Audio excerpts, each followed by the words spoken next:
Hello guys and welcome back to the channel. Today I wanted to bring you guys a quick look at my updated Sky Striker list. I know it's been a while since I've uploaded. I do apologize for that. My last 2 weeks at work, the schedule has been changed a lot, so that has really messed with my YouTube schedule, but I do want to go ahead and get this to you guys as soon as possible.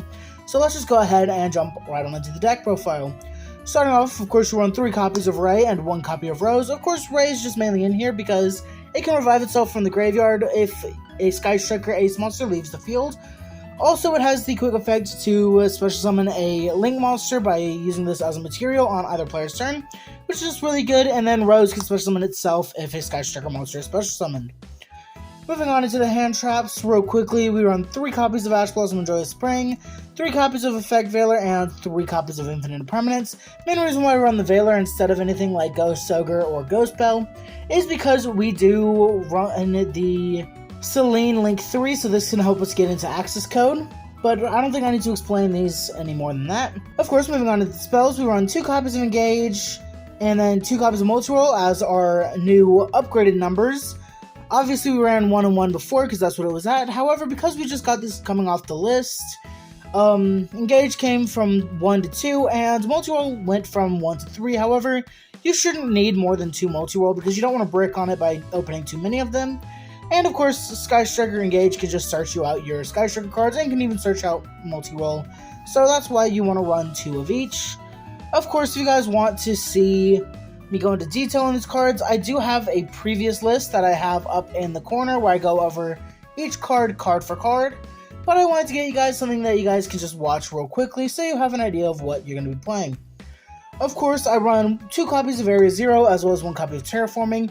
Area 0 just says that you can target 1 card on your side of the field, then excavate the top 3 cards of your deck, and then add 1 of the excavated Sky Striker cards to your hand, as well as if it's destroyed and sent to the graveyard, you can special summon a Sky Striker Ace monster from the deck. Continuing on, we do run 3 copies of Multi-Roll. Multi-Roll is just a mind control for the deck, as well as another way to do a monster effect negation. So this can just negate effects and steal a monster, which you cannot attack with it, but still, just being able to take that monster and get off your opponent's field is just really powerful. And of course, we run some Link monsters that we can go into using the monsters that were stolen. Of course, moving on, we do run 3 copies of Linkage. Linkage is actually used in this deck as a OTK, or for the OTK, it's not necessarily required. However, what this does is that if you control no monsters in your main monster zone, you cannot special summon any monsters from the extra deck except for Sky Striker Ace monsters. However, this card also says that you can destroy 1 of your other cards on your field, so whether that be a brick that you had to set, you can just activate this, destroy that to special summon a Sky Striker Ace from your extra deck. Continuing on, we do run 1 copy of Afterburners and 1 copy of Jamming Waves for destruction. Of course, Afterburners destroys monsters and then also destroys spell cards for its second part of its effect, and just vice versa for Jamming Waves. Honestly, I would probably cut a card for for a second copy of Afterburners, maybe even just cut the Upstart Goblin in here because this is just the 40th card. So you could always just mess around with the numbers. I like running the 1 Jamming Waves because I do play against trap decks on my locals, but really not much more to say about those. Then of course we run 1 copy of Shark Cannon and 1 copy of Hornet Drones to wrap up the Sky Striker spells. So Hornet Drones, of course, I think should have gotten banned on the list because we got Engage 2. However, I kind of want to see what this is like with 3 Engage, eventually, not now, of course. But honestly, if Engage does come back to 3, I do think that this should go. Konami's probably not going to do it, but this is what makes it splashable into literally any other deck. And then, of course, you run the 1 copy of Shark Cannon because it's just a DD Crow. And if you have 3 or more spells in your grave, you can then take control of that monster instead, and you can attack with it. So that is really powerful. Continuing on, I do run 3 copies of Foolish Burial Goods, as well as 1 copy of Metal Foes Fusion. I've had people question me on why I run 3 copies of this, and the main reason why I run 3 copies is because with Kagari, you can add back your Sky Striker spells, so therefore you can just send a Widow Anchor, or if you really need to, you could just send an Engage and add it back to your hand. So really, I like running the Foolish Burial, even though yes, it is a once per turn. I do like running it at 3 in this deck, and then of course Metal Foes Fusion. If it's in your graveyard, you can shuffle this back into the deck and then draw 1 card. Continuing on to some more of the one-ofs, we do run 1 copy of Reinforcement of the Army to be able to search out your copy of Ray, one copy of Upstart Goblin to just draw one card. Your opponent does gain 1,000 life, but that doesn't really matter all too much. And I do personally run one copy of Pot of Avarice. Now, I do not see anybody else talk about this card in Sky Striker, but this allows you to be able to recycle your Kagaris or even your Shizukus. One thing that I've noticed about this deck is that you're going to go through Shizuku a whole lot faster than you go through your Kagaris. However, just having the Pot of Avarice in your deck allows you to be able to shuffle back 5 of your monsters and then draw 2 cards. So that allows you to just be able to recycle your Link monsters fairly easily.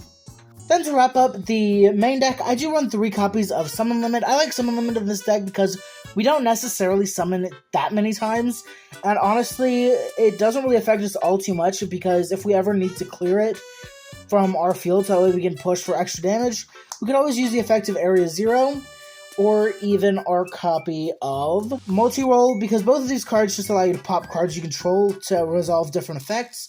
So just being able to use that to clear out your Floodgates is just really helpful if you need to push your opponent for game. Moving on into the extra deck, we do of course run 3 copies of Kagari, 3 copies of Shizuku, 3 copies of Hayate, and only 1 copy of Kaina. Only reason why I run Kaina in this deck is because if, let's say, our opponent destroys our Shizuku, Ray can summon itself back out, and then you can activate the effect of your Ray to go into Kaina. Kaina will then lock your opponent out of being able to attack with one of their monsters, as well as if Kaina is on the field and you activate a Sky Striker spell card, you gain 100 life, so that really helps in time. So that way you can be able to just gain a little bit of life and win through time, of course. Moving on, we do run 2 copies of Zeke. I honestly do not like Zeke in this deck.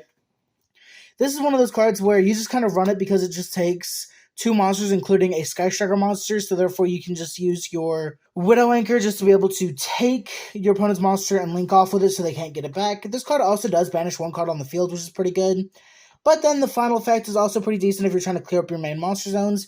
You can just link off into this and then activate its effect to tribute one of your monsters to make this card permanently gain 1,000 attack points. So that's just pretty good to be able to get another big body on the field. But honestly, I'd probably drop it down to 1. Then to wrap up the extra deck, we do run 1 copy of Dark the Dark Charmer Gloomy, 1 copy of Selene Queen of Master Magicians, as well as 1 copy of Access Code. The main reason why we run these, of course, is just so that way we can be able to get into Access Code. The reason why we use Dark is because we can always take, let's say our opponent's IP Masquerena that was in their graveyard, summon it back, go into Access Code, or just any link to that's a Dark. And then we do run the Selene because with Selene, if you can set up Dark or even your copy of Zeke, you can always just go in and then normal summon your Effect Veiler, link into Selene, Selene activates its effect, summons back the Effect Veiler, then you can go into Access Code and then just banish a bunch of your Link monsters to start clearing your opponent's field. But really, I don't think I need to explain this package all too much. You could always just run the Light Charmer, however, I just like this lineup because it does come up quite often. You could always run the DPE package, which does work really well with this deck as well, because DPE can just clear itself off the field as well as one of your opponent's monsters.